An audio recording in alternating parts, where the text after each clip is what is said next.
मेरा दायित्व तो बनता, मैं यहां नौकरी करने नहीं आया हूं, कतई नहीं। मुझे प्रतिष्ठा प्राप्त करनी होती है तो मुझसे से ज्यादा प्रतिष्ठा अपने मठ में मिल जाती है। इस प्रकार के गुमराह भरे तथ्यों को लेकर क्या बातें हैं? और इस प्रकार के अपराधियों को आप कहते हैं साहब गोली मार रहे हैं, क्या माला पहनाएंगे क्या? इस दिशा में प्रदेश सरकार के द्वारा जो कदम बढ़ाए गए, जो किए गए हैं, वह आपके सामने है। कल अन्य मुद्दों के बारे में यहां मेरे सहयोगी डॉक्टर संजय निषाद ने यहां पर कुछ बात कही थी और उन्होंने एक जायज प्रश्न किया था। आप लोग अपराध कहते हैं और जो आपने इस बारे में कहा भी कि जब मुख्यमंत्री जी खड़े होंगे तो फिर समाजवादी पार्टी का नाम जोड़ेंगे। देखिए, यह एक मामला आपके सामने मैं बता रहा हूं और जिसकी तरफ मेरे सहयोगी ने आपका ध्यान भी और इस सदन का ध्यान भी आकर्षित किया था। अयोध्या का मामला, अयोध्या का यह मामला है जिसमें अयोध्या में मोइन खान जो समाजवादी पार्टी का नेता है, अयोध्या के सांसद की टीम का सदस्य है, 12 वर्षीय एक नाबालिग बच्ची के साथ दुष्कर्म का कृत्य में शामिल पाया गया। अभी तक समाजवादी पार्टी ने उसके खिलाफ कार्रवाई नहीं की है। मैं ये नहीं समझ पा रहा हूं कि ये सब क्या है। अब क्या ये कोई समाजवादी पार्टी ना बोले? आपका एक्टिव मेंबर है, आपके सांसद के साथ बैठ रहा है, खा रहा है, उनके साथ चल रहा है, लेकिन इस प्रकार के, और यह अति पिछड़ी जाति से जुड़े हुए एक बालिका से जुड़ा हुआ मामला है और इस प्रकार की घटिया हरकत में वो लिप्त है, लेकिन तब भी उसको हल्केपन से उड़ाने का काम, यानी हल्केपन से लेने का काम होता है।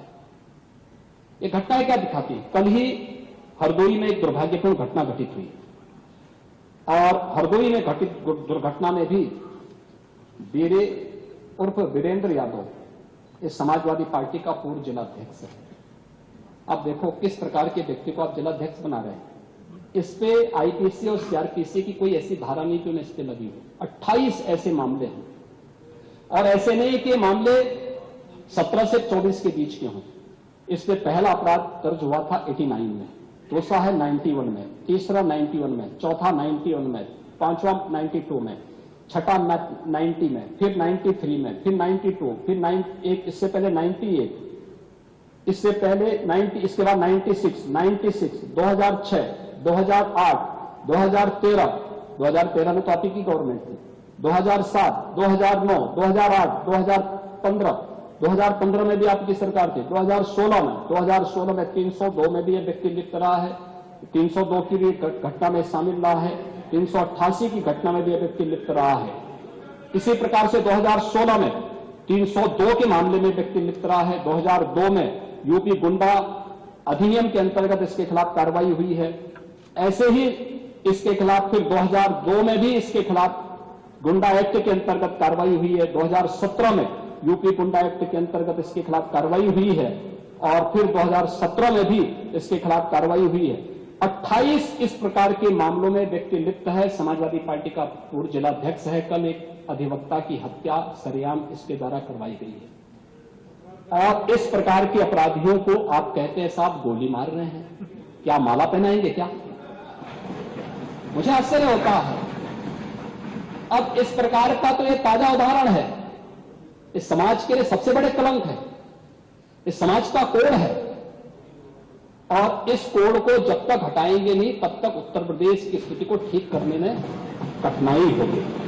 और इसीलिए मैं आपसे कह रहा था, आप तो लोकतंत्र सेनानी हैं, मैं आपकी उम्र का सम्मान करता हूं, आपकी सहजता सरलता का भी सम्मान करता हूं और हमेशा आपको सम्मान भी देता रहूंगा।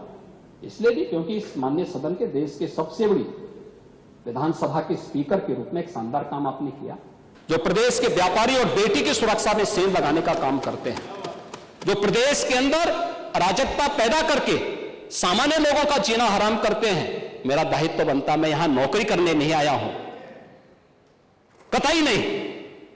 मैं यहां पे इस बात के लिए आया हूं कि अगर वो करेगा तो भोगतेगा भी फिर, और इसीलिए मैं यहां पे आया हूं कि हम लोग उससे लड़ेंगे।